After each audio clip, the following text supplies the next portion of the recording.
Okay, thanks very much, Wendy. Yes, it's really great to follow a session where we were talking about ethics because I'm always interested in the intersection between the law and legal principles and law in action, which is what I do a lot of now, and the ethics of that as well. Because, of course, when we think about the law, we're thinking about what can I do? But a lot of questions in ethics is, I may be able to do something, but should I? And I've been lucky enough in my researcher role to look at both of those aspects. So I started out as a researcher on the Super Identity Project, which was a wonderful project based here with multiple universities. And one of the big issues there was looking at data analytics and looking at how you can combine different identifiers of people and then try to make predictions about them. Now, that project started the year before the Snowden revelations. And of course, we had a lot of surprises then hearing about bulk data surveillance of metadata, as was discussed earlier. And we've had a spate of legal cases since then at the European level about things such as right to privacy. Now, I'm going to put those to one side, but I think they form a backdrop along with ethics to thinking about data governance and data protection. So the project that I've been involved in last year was called the Data Pitch Project. So in this case, we're actually thinking about the commercial exploitation of data. So the purpose is to create a European data innovation opportunities, so working with companies who can provide data sets and then finding these really great SMEs and startups who can do wonderful things of creating algorithms so that they can help those data providers meet the challenges and find, that hidden value extracted from that data.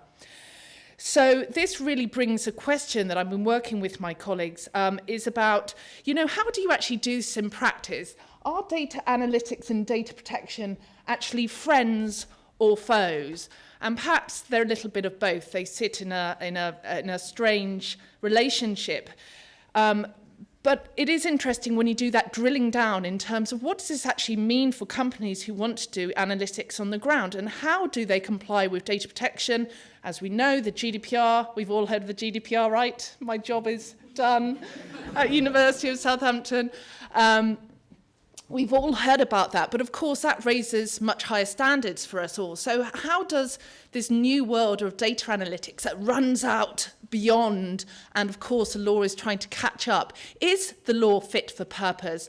Are the very tenets of the very core principles of data protection incompatible with data analytics as carried out? Or is it such that the law is actually, always playing catch up and that it's not fit for purpose because we can't think fast enough to get ahead? Even though GDPR's come in fact, the technology is always speeding ahead beyond even what we think about when we look at GDPR and its terminology. So just a reminder then of some of the distinctive aspects of big data analytics and why it's a legal problem under data protection law. And I think you're going to find some of these issues are actually concerns for when we think about ethics as well. So first of all, we have this idea that, data protection applied, data analytics applied leads to some really creepy results, doesn't it? You're thinking about it's based on correlations, it's not based on causations. Why is something happening the way it is? And yet we talk about data protection as being lawful and fair set of rules about how we process personal data. There's also this tendency in this new world, we all do it, we're all guilty of it as well, is that we collect lots and lots of data, and we need that when we carry out data analytics. It's the bulk, the big data that creates such amazing results when we bring it together and mash it in different ways. And yet data protection talks about the concept of data minimization, that we shouldn't be using any more personal data than we absolutely need to relative to our purpose. Then we have this issue that when we have this black box of technology and these great algorithms, actually do we understand, and we talked about the previous speakers, it's very opaque in a way.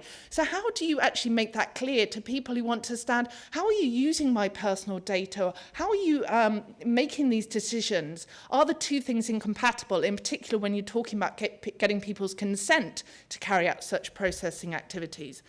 And of course, the whole notion of data processing in an analytic sense is about repurposing. So it's about using data sets which have been collected for one purpose for a different purpose.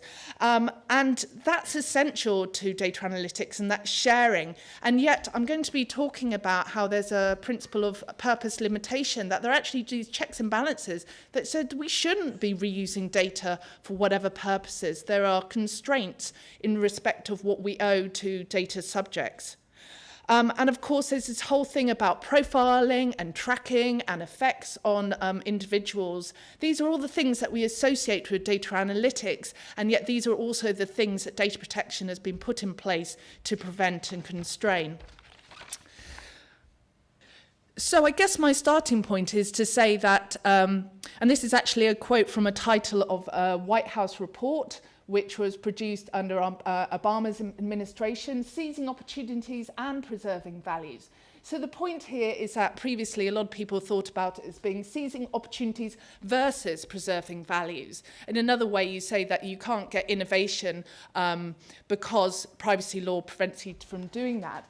But what I want to stress here, that we must see that it's not a question of zero sum, but actually positive sum models, which is you can get innovation, you can indeed get security, and you have privacy as well, so that as you can preserve those values and values of autonomy and dignity in personal data.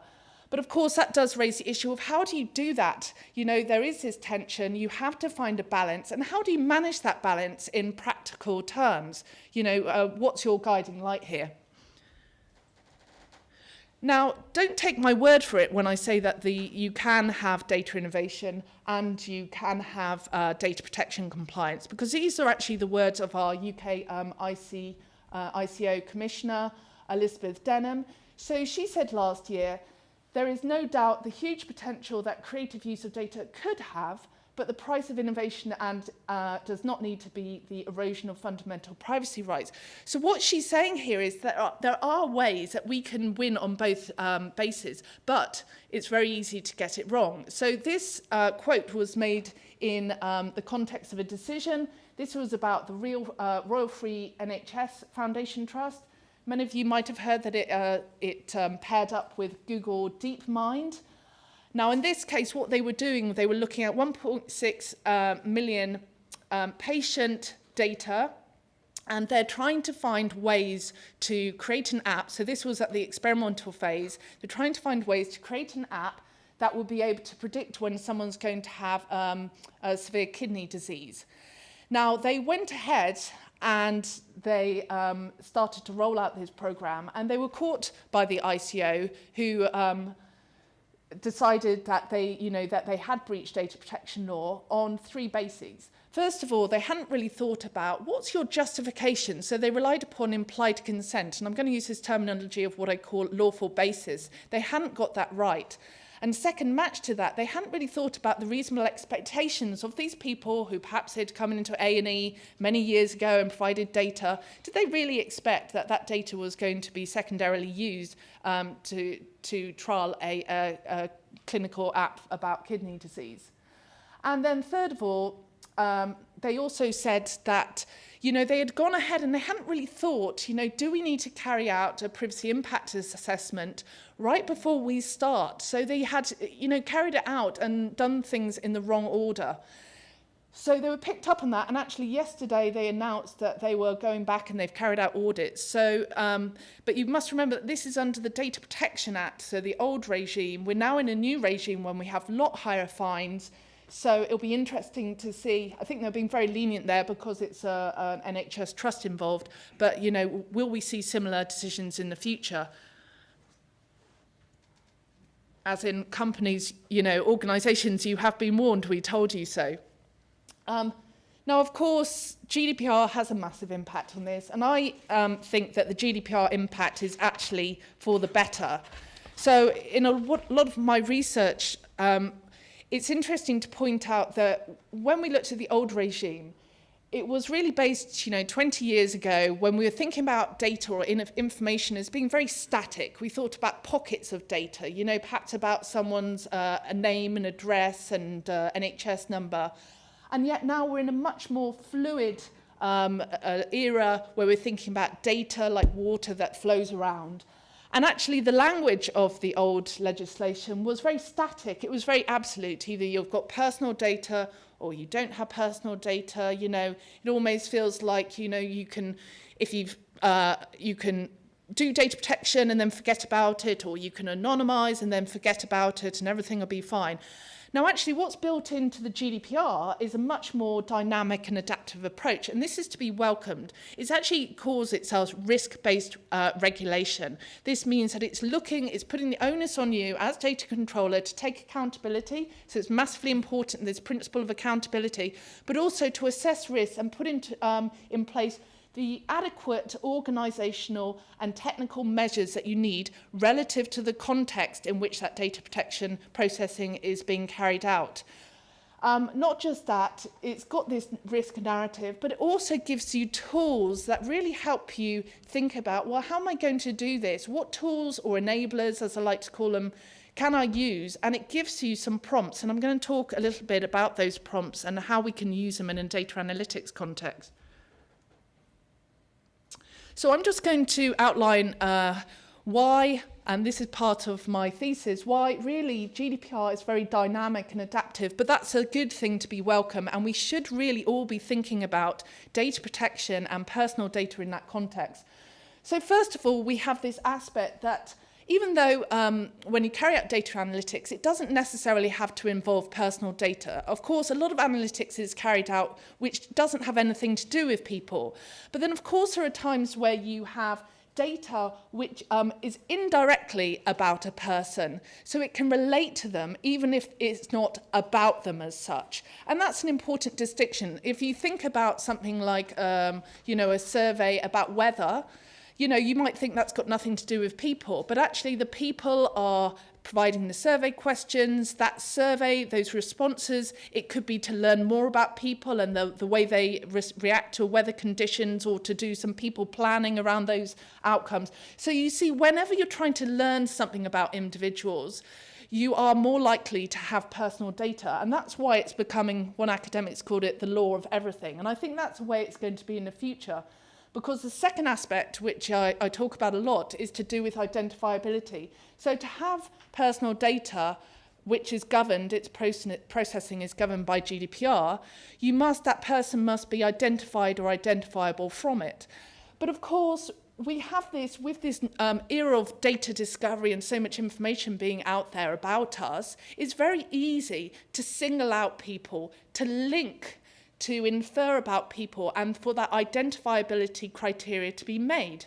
I mean, you don't need to know that my name's Alison Knight and my NHS number or my student number or my staff number is X. You might be able to work out that I'm of a certain age, I live in Southampton, I've got a PhD in data protection. It's very easy to link those facts together and to identify me, or to have some level of certainty around my identity assurance.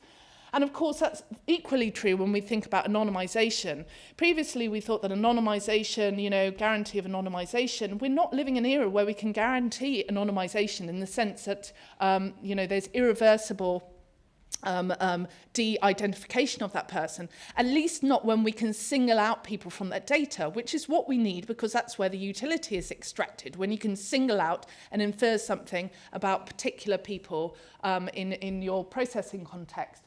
So let me just move to one other aspect, the second point, which is the fact that really whenever we look at data protection, and if I come and talk to you at the university about GDPR, the first question I'll say is, well, who's the data about? What's it about? Why do you need it? That's so important. And how do you want to access it? And really, those are some key high-level points. Because what I'm trying to say is, why do you need that data? We've always lived in this era that we say, well, we have lots of data and it's useful, and why not? Let's use it. You know, the more the merrier, we might find some use for it. You know, that's why we don't like deleting our emails. But actually, we're moving to this era that we must start to think, unless I need it, I shouldn't keep it. And it's very difficult for people to digest that. But of course, that is the leading question that I ask many people is, why are you actually, what is the purpose? Once you just sort of focus on that purpose, and it might be multiple purposes, it's much easier then to look at how you're going to comply with data protection law, because purpose is absolutely integral to the GDPR and when we're thinking about secondary repurposing of data. And of course, context is key. When we're thinking about these questions and answering these questions, we have to think about the context. And of course, it's not just the assessment, but also risk mitigation. So a lot of us, intuitively, we will put in risk mitigation. That's what research ethics is around, to try to mitigate the risk of harm to individuals, and also to try to reduce the risk of re-identifiability. But this is something that comes up, a theme that comes up through and through in the GDPR, and a lot of it, as I'm going to talk about, is this issue that you need to preserve the purpose or think about, you know, am I going to be doing something which is outside the reasonable expectations of the person whose data it relates to? And then you've got to adapt your protective measures, your mitigatory measures, to each of these different data contexts. Finally, you have to ensure that your data is a good quality. If we don't have good quality data, you know, it's that saying, you know, rubbish in, rubbish out, then we're much more liable to have biases, unfair data, and unfair consequences. And again, we get into the ethics aspect there. Now, one of the theories I'm very a strong supporter of is this notion of controlled linkability. Now, let me just say one word about pseudonymization to explain that. So this is one of the big changes that people find difficult to get their heads around about GDPR. It provides a new definition of pseudonymization. So pseudonymization, as we all know it in layman's term, is where you take out the direct identifiers from a data set and you're left with indirect identifiers. And you replace the direct identifiers with a pseudonym. Now, the definition of pseudonymization in a GDPR context goes a little bit further than that. It says you do that, but then those direct identifiers are kept very securely under lock and key by the data controller. So obviously the data recipient can't find out, look at that code and work out who the person is by having access to those direct identifiers. Now, what the GDPR says is that data that has been pseudonymized is legally presumed still to be personal data, and people find that very difficult. Now, it's not to say that you can't rebut that legal presumption, but you have to do it in the right way. And this is where we're talking about, it's not just technology, it's the legal constraints as well. You have to have your right agreements in place. It's the organisational constraints as well. So it's the trinity.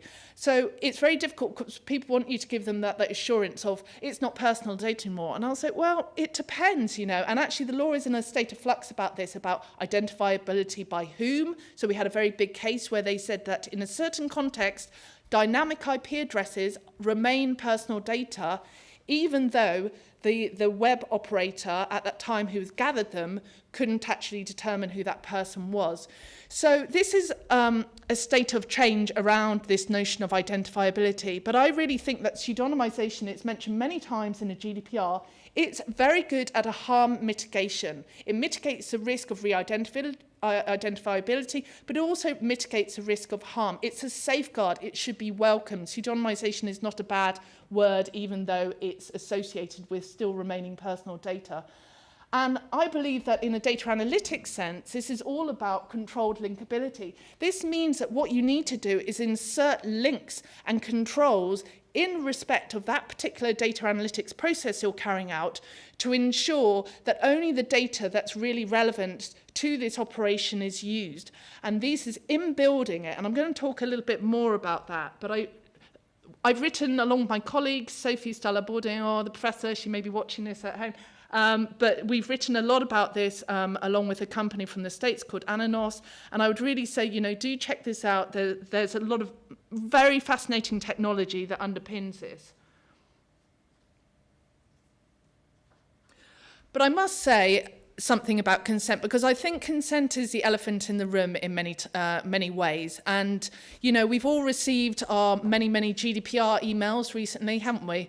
And we're thinking, what the hell? This was, you know, it's all come in the last week. In fact, probably many people are thinking, I won't tick yes because I didn't even know I was signed up for them in the first place.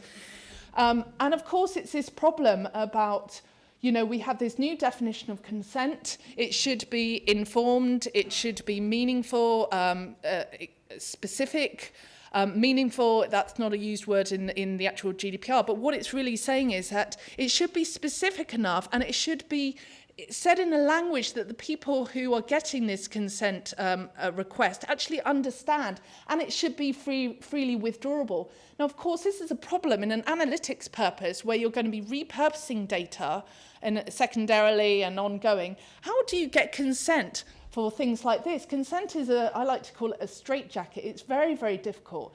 Not only that, but in the GDPR text, it actually says that if your initial legal basis, so the justification in law for carrying out data protection processing, is consent, then it's very difficult, almost impossible, then for you to do something else to that data unless you go back and ask that person for consent again. And the reason why is because you've already said what you want them to do. They've agreed to it. Now, how do you then try to do something else? You would have to get consent. So it's a straitjacket at every stage of the process. And of course, we do have this problem that we've got the EU regulators, the Article 29 Working Party, now the European Data Protection Board, and other commentators. You know, this is cases against Google in 2012, who said that it's not enough now for us to say, oh, I would like to use your data for generalized analytics. It's not good enough to say that. That's not enough detail. In the same way, although there's a bit more latitude, that it's very difficult if we say, I want to use your personal data for in a research context. There is more latitude, but we have to think very carefully about how we frame those consent requests. We don't want to be straitjacketed. We've got a consent, then we can't go back and we can't change it. Now, consent is only one of the lawful bases we could use. There are 5 others. In a university context, actually, there's a lawful basis about processing personal data in fulfillment of a public task. That's going to be extremely relevant to what we do, extremely relevant to what I do in terms of advising the university. But let me just put that on one side for the moment, because a lot of data analytics, where you're trying to carry out profiling, can end up in looking at this other key area that has existed under the Data Protection Directive and Data Protection Act regime of past, but it's coming to the fore much more now. You've probably heard it a lot more, which is talking about legitimate interest. Now, we shouldn't think that legitimate interest is a slam dunk. It's not a soft option, and the regulators have been keen to state that. There are criteria you have to comply with. In fact, it's almost saying that if you're not going to rely upon the consent of the person, then you, the controller, has to take on all that responsibility to make sure that you protect the rights and interests of the people involved. So let's break it down into a 3-stage test then. First of all, you have to show that you've got a legitimate interest of the data controller and or a third party. So there is a bit of latitude in there, but it has to be an interest. You know, it can't be a hypothetical. It has to be a real concrete interest. The second aspect is that there has to be necessity there, which means that you can't just say, oh, I would like to use a personal data, or if it's not possible to achieve your legitimate interest aim without using personal data, then you've got that necessity criteria. But if it is possible, then you haven't met the criteria of necessity. So it's about showing that it's necessity and proportionality. So already it can be quite difficult to rely upon the legitimate interest lawful basis. But of course, third, and this is what you may have heard more of now, is that there's this weighing up test as well, which means that an organisation that says it's going to rely upon legitimate interest actually has to weigh up, carry out this independent test, which says, I'm going to make sure that my interests don't outweigh the interests of the individual here. Now, it is very interesting at this point to come back to ethics, because actually there's a lot of consideration going around what are those actually rights that you're weighing up. And I wouldn't say it's beyond the pale to say that they could include ethical issues as well. There's no manual about how to carry this out. There's guidance which is being produced. And then, of course, where do you document this? There are many instances at this university where we do rely on legitimate interest, but of course, we don't all have time to sit down and write these tests. But technically, the data subjects should have a right to object to the use of legitimate interest, as they have a right to object to the use of reliance upon public tasks. And we should provide them with evidence that we've carried this out and that we've decided we could go ahead because their rights and interests haven't been overridden. There are some clues in the language. It does it says you've got to put in place the safeguards and mitigation, and part of that is pseudonymization. As I said, it's a really important tool. You're stripping out those direct identifiers. It's not saying that you can completely mitigate the harm, but it's a tool which you should use, which we use as academics as well whenever we do things in a research data context. As far as possible, you're trying to reduce the risk of someone being identified, and yet you're trying to retain some of that utility of matching links.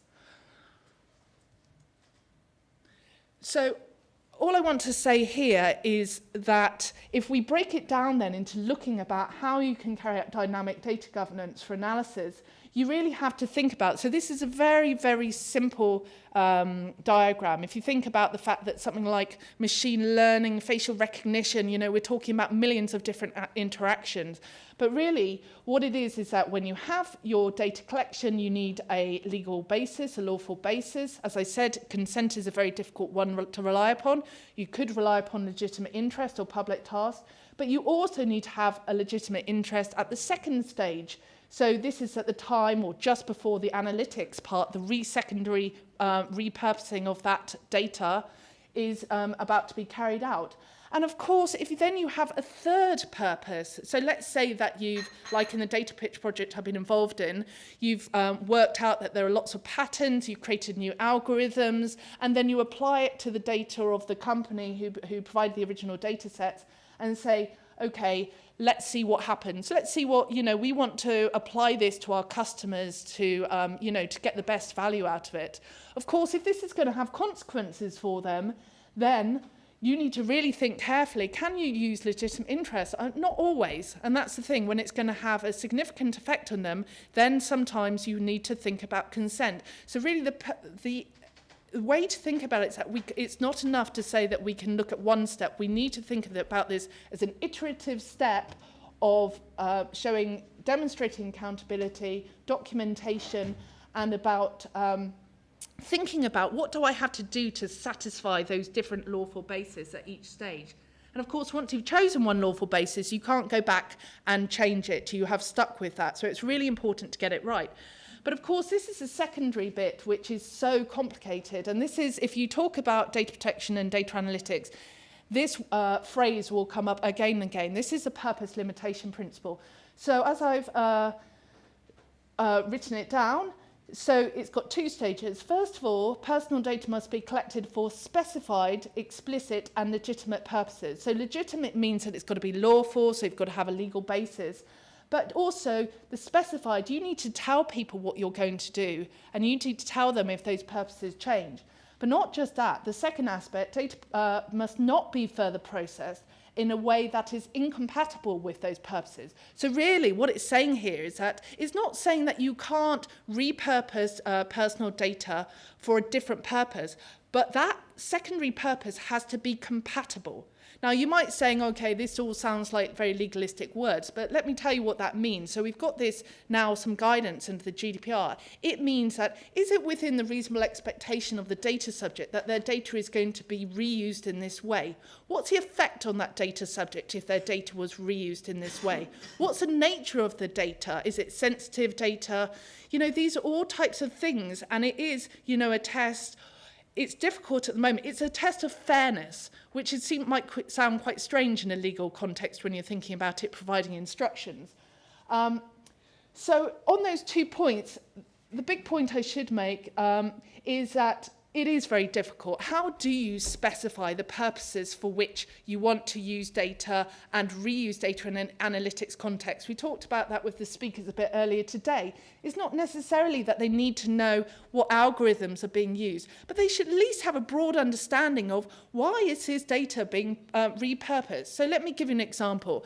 So you know Boris's bikes in London. So let's say if there was a lot of data, potentially personal data being gathered from the Transport for London, and then someone wants to do something and they want to find out how they could rearrange the standings of the bikes to make it more economical and efficient for Londoners getting around.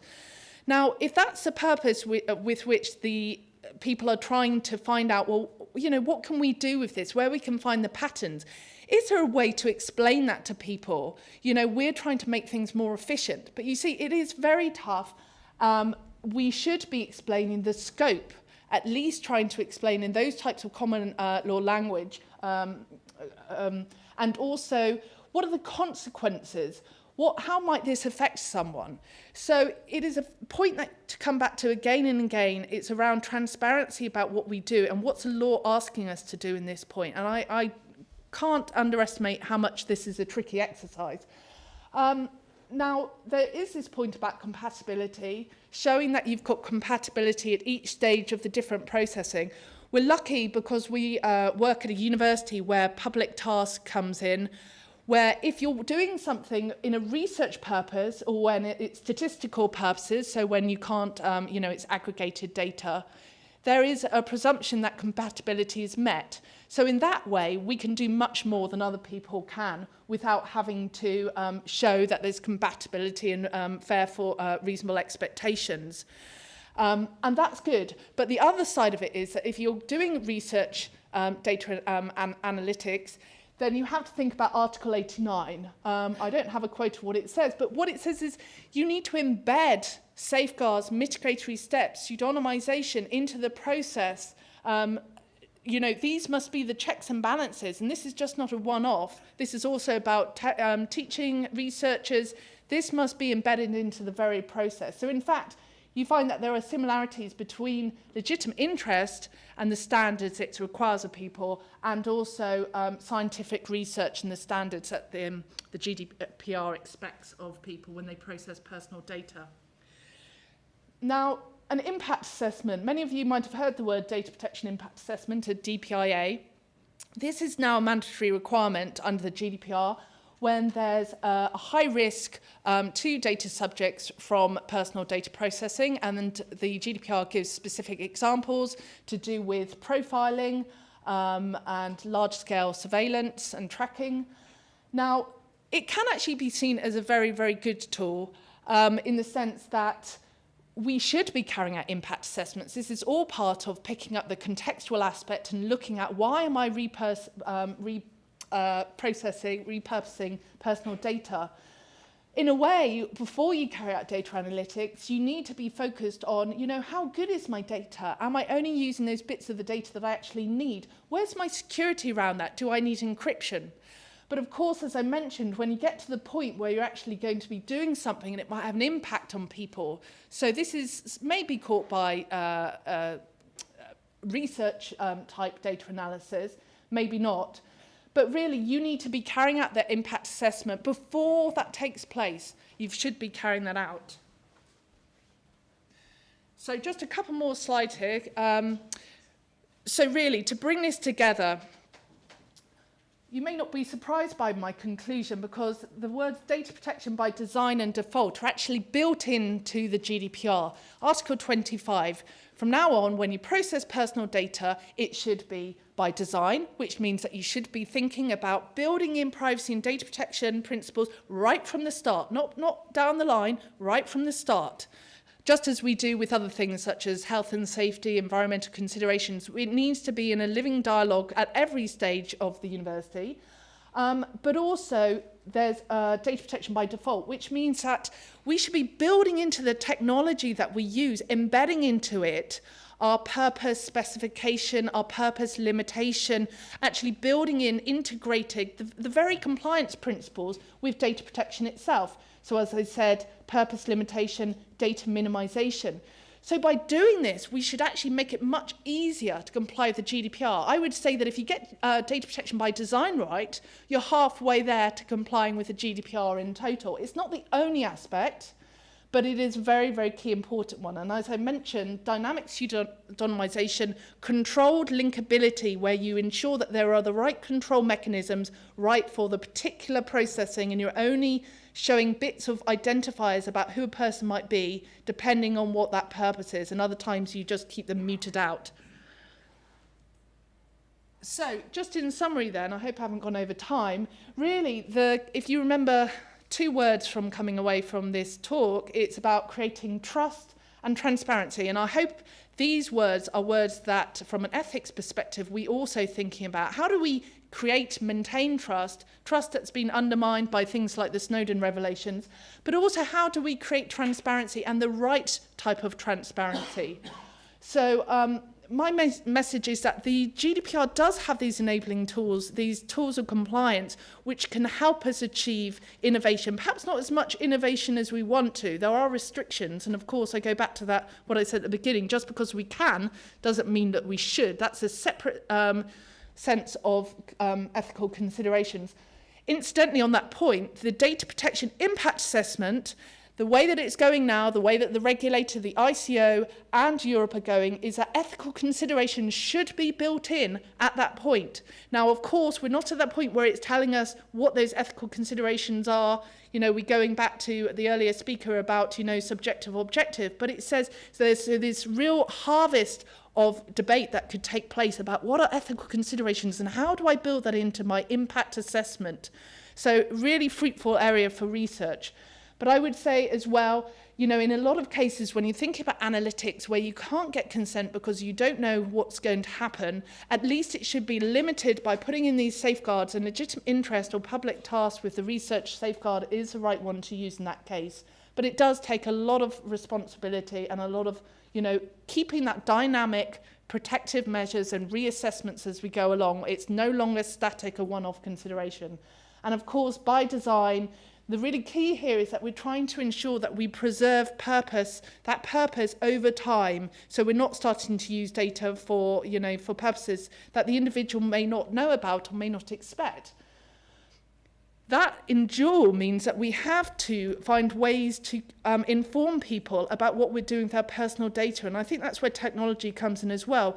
How do we find creative ways, like just-in-time notices, where you can say, how do I inform someone or someone on a research project about how I want to reuse their data? You know, providing transparency notices doesn't mean necessarily that you're getting their consent. You could get their consent at that point, but at the very least, even if you don't rely upon consent, you should be providing with the information to set and maintain their expectations. Now, of course, that's not to say that there aren't great times to use consent. We do use consent in this university every time, you know, research ethics approval are made, because we're asking, we have a duty of confidentiality, and we also have medical confidentiality aspects, the common law of confidentiality. We want to make sure that people can take part in a project, you know, as they wish, and they can withdraw from a project. But that may not mean that we're actually relying upon consent for that personal data processing. We're relying upon a different lawful basis. So it would be great to use consent. Sorry, we're getting close to the 1 minute silence of the day, which is one. Okay, it'd be great to use consent, but it's got to be meaningful. How do we do that? And just finally to say then, we need to not to be innovative in data analytics, we need to be innovative in data governance and data protection. This is an ongoing conversation started by everyone in this room. What are the innovative things we can do in that space alongside the innovative things we can do in the analytics space? Thank you.